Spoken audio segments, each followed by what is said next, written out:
See that coming. We got it from Adam Schefter taking shots at Mike Vrabel to get one win in 6 years. All of a sudden, Michigan's just talking all day long. All right, that's another subject matter for another time. Let's stick to the Browns and the Ravens. Teddy, both of these teams really impacted by injury this year. It's not an excuse. That's just the way it is, especially this time of year. Which of these teams do you feel like you believe in more right now? I still got a good feeling about Cleveland. I do. I mean, with them getting Hunt back, with them getting Conklin back, they've got some DBs coming back on defense. Okay, Jeremiah Owusu-Koramoah's a couple weeks back, and he should be playing better too. It's all set up for them to play well. I'm wondering what Stefanski meant, though, when he told Sal about lead us. I mean, because I don't want Baker to lead this team with his arm. That's for sure. I want you to be the quarterback that can manage things, hand the ball off, take care of the football. But I don't want Baker feeling like he needs to be the one to go out there and throw for 300 yards. If that game turns into this game, I think it's going to be in the Ravens' hands, because I think what Baker needs is that run game, is turnovers on defense, Kareem Hunt, Chubb, those type of factors. But Baker Mayfield taking a back seat to being sort of the star of this game. Brew, I totally agree with you, because it doesn't matter who you got playing quarterback. You know, Baker's not going to let go of the reins. Why? Because he doesn't want Case Keenum in there, because he can win with this group. Look, this run, you can put any quarterback in there with this running game, with that offensive line, and they can be effective.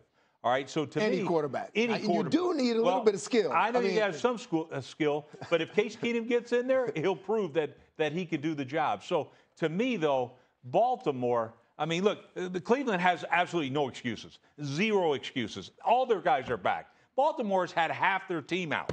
And they've done it the entire season. You know what? It doesn't matter. This is what I want to know from you. All right, Baker's been beat up. All right, worst he's been beat up or whatever he's been saying. Yes, and now he's supposed to be in a good place mentally and physically. As a head coach, though, when you're watching that out there and Baker starts to hurt, I mean, when do you pull him? Yeah, I mean, you have to. You're the leader of the team, the head coach, not the quarterback. You got to sit back and protect him from himself, because right now Baker Mayfield's not the Baker Mayfield he was last year. You wouldn't because play him of the in this injuries. Game? You wouldn't play Baker in this game? No, not if he looked like he did at the end of that Detroit game. I would have taken him out in the fourth quarter of that Detroit game. He couldn't protect himself. You've been hurt plenty, all right? Yeah. When do you know when it's time to come out? The quarterback, your job, especially when you're dealing with a legitimate injury, like an injury you're going to need surgery for the day after the season is over, it's your job to just suck it up. Coach, I'm going to give you everything I have. You tell me if it's good enough. I'm going to give you whatever I have. Is it 60%? Is it 70%? I don't know. But that's when it's up to the coach to make that decision. Yeah. Quite honestly, like, listen, I don't think the Cleveland Browns as a team looked very good last game out against the Detroit Lions. And if we're going back to the last game that Lamar Jackson played, like, he's a great player, but the Miami Dolphins might have exposed some weaknesses in that offense. So listen, I'm very impressed how both of these teams, I'm really impressed with this entire division, how they've just battled through. We joke about black and blue division, but that's what it's been for these teams. And I'm very curious who's going to be standing at the end, because these teams right here, they could win the division. You could also be in last place in the division. That's how tight this division is. You know, Rex, you were just talking about the competitor of Baker Mayfield, and I love it. And the reason why, because it's coming from your quarterback. But going into a game like this tonight on the road against a banged-up Baltimore Ravens team, like y'all just said, I'm anxious to see what type of Baker Mayfield we're going to see tonight.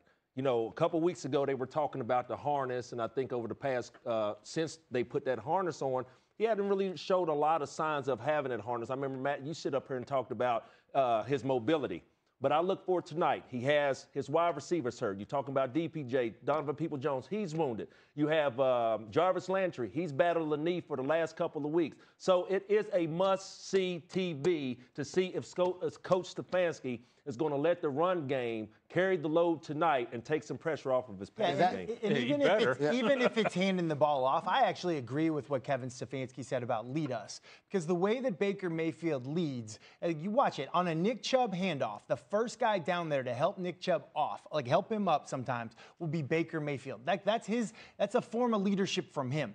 He is like an emotional creature that has the ability to sort of galvanize and sort of just raise up the guys around him, celebrating in the end zone with your teammates. He's excellent at that kind of stuff. I don't think he gets enough credit for it. And let me give you the defensive perspective of that. When Baker's doing all that stuff, but when the defenders see a quarterback that's hurt out there, that's trying to grind and is trying to do everything he possibly can to help your team win, but possibly you have someone on the bench that can do maybe a better job when he's healthy, and you've got a bye week coming up after this.